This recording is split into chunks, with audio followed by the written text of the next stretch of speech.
Parliament ఎన్నికల counting ప్రక్రియ నిబంధనల ప్రకారం ప్రశాంతంగా నిర్వహించేందుకు అధికారులు సన్నద్ధం కావాలని కలెక్టర్, జిల్లా ఎన్నికల అధికారి ముజ్మిల్ ఖాన్ అన్నారు. మంగళవారం కలెక్టర్, పెద్దపల్లి పార్లమెంటు ఎన్నికల రిటర్నింగ్ అధికారి ముజ్మిల్ ఖాన్ రామగిరిలోని జేఎన్టీయూ ఇంజనీరింగ్ కళాశాలలో పార్లమెంటు ఎన్నికల కౌంటింగ్ నిర్వహణపై సంబంధిత కౌంటింగ్ అధికారులకు నిర్వహించిన శిక్షణ కార్యక్రమంలో అదనపు కలెక్టర్లు జె అరుణశ్రీ, జీవి శ్యాంప్రసాద్లతో కలిసి పాల్గొన్నారు. ఈ సందర్భంగా పెద్దపల్లి పార్లమెంటు ఎన్నికల రిటర్నింగ్ అధికారి ముజ్మిల్ ఖాన్ మాట్లాడుతూ, జూన్ 4న ఉదయం 8 గంటలకు జేఎన్టీయూ కళాశాల నందు పెద్దపల్లి పార్లమెంటు పరిధిలోని పెద్దపల్లి, మంతిని, రామగుండం, ధర్మపురి అసెంబ్లీ సెగ్మెంట్లకు సంబంధించి కౌంటింగ్ ప్రక్రియ ప్రారంభమవుతుందని, ముందస్తుగా పోస్టల్ బ్యాలెట్ లెక్కింపు ఉంటుందని అన్నారు. కౌంటింగ్ నిర్వహించే సమయంలో అధికారులు, సిబ్బంది నిబంధనలను గుర్తుంచుకోవాలని, ఎన్నికల కమిషన్ నిర్దేశించిన మార్గదర్శకాలను పాటించాలని, కౌంటింగ్ హాల్లో అధికారులు, సిబ్బంది మౌనంగా ఉండాలని, ఎటువంటి సందర్భం ఎదురైనప్పటికీ ప్రశాంతంగా లెక్కింపు ప్రక్రియ పకడ్బందీగా నమోదయ్యేలా చూసుకోవాలని, గందరగోళానికి గురి కావద్దని తెలిపారు. కౌంటింగ్ కేంద్రంలోకి ఎవరు సెల్ ఫోన్ అనుమతి లేదని, కౌంటింగ్ కేంద్రం వద్ద అవసరమైన తనిఖీ నిర్వహించేలా పటిష్ట బందోబస్తు ఏర్పాటు చేయాలని అన్నారు. కౌంటింగ్ కేంద్రానికి ప్రతి ఒక్కరూ తప్పనిసరిగా గుర్తింపు కార్డును తీసుకుని రావాలని, కౌంటింగ్ ఏజెంట్లతో ఎటువంటి సంభాషణలు పెట్టుకోవద్దని, ప్రశాంతంగా వ్యవహరించాలని అన్నారు.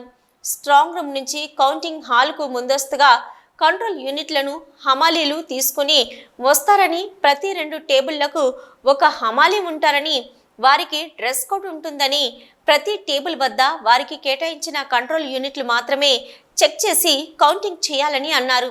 ప్రతి అసెంబ్లీ సెగ్మెంట్ కౌంటింగ్ హాల్లో 14 కౌంటింగ్ టేబుళ్లు ఏర్పాటు చేయడం జరుగుతుందని, ప్రతి టేబుల్ వద్ద కౌంటింగ్ సూపర్వైజర్లు, కౌంటింగ్ అసిస్టెంట్, మైక్రో అబ్జర్వర్ ఒక బృందంగా విధులు నిర్వహిస్తారని, ప్రతి అసెంబ్లీ సెగ్మెంట్కి 3 రిజర్వ్ బృందాలు, 3 పోస్టల్ బ్యాలెట్ లెక్కింపు బృందాలు అందుబాటులో ఉంటాయని అన్నారు.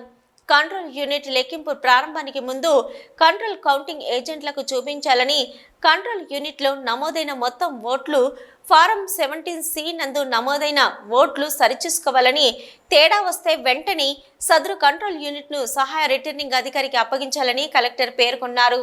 కంట్రోల్ యూనిట్లో క్లాక్ ఎర్రర్ వస్తే కొత్త బ్యాటరీ వేసి ఆన్ చేయాలని, అప్పటికి క్లాక్ ఎర్రర్ వస్తే సహాయ రిటర్నింగ్ అధికారికి అప్పగించాలని, కంట్రోల్ యూనిట్లో ఎటువంటి ఇబ్బందులు వచ్చినా వెంటనే రిటర్నింగ్ అధికారికి సమాచారం అందించాలని అన్నారు.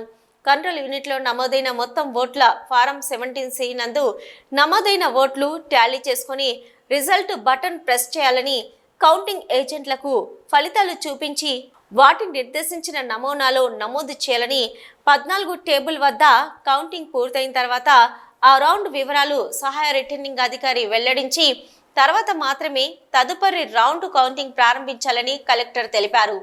కేంద్రంలో యూనిట్ల ఓట్ల లెక్కింపు పూర్తయిన తర్వాత వీవీప్యాట్ల లెక్కింపు ప్రారంభమవుతుందని, వీవీప్యాట్ల ఓట్ల లెక్కింపు ప్రక్రియ నిబంధనల ప్రకారం చేయాలని కలెక్టర్ పేర్కొన్నారు.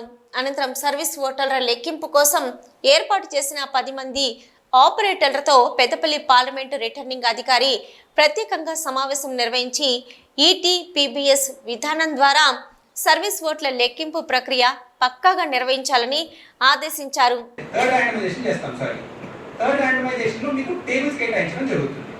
ఫస్ట్ మీరు కౌంటింగ్ డ్యూటీ వచ్చినట్టు ఫస్ట్ ర్యాండమైజేషన్, సెకండ్ ర్యాండమైజేషన్ ఏ నియోజకవర్గానికి మీరు కేటాయించబడ్డారు అంటే ఏ రూమ్కి మీరు వెళ్ళాలి, మూడోది రూమ్కి వెళ్ళిన తర్వాత ప్రతి రూమ్కి సేమ్ 14 టేబుల్స్ ఇవ్వడం జరిగింది. ఆ టేబుల్ ఏంటనేది మీకు కేటాయించడం జరుగుతుంది. సో మీకు ఆ రోజు పొద్దున్న రాగానే మీకు Peddapalli parliament constituency, Ramagundam assembly segment, table number 7 counting supervisor are agent మీకు డ్యూటీ పడినట్టు మీకు తెలుసు. ఆ టేబుల్కి వెళ్ళిపోతారు. బ్రేక్ఫాస్ట్ అద్భుతంగా పెట్టిస్తున్నారు. పోయినసారి నచ్చిందా బ్రేక్ఫాస్ట్? ఓకేనా?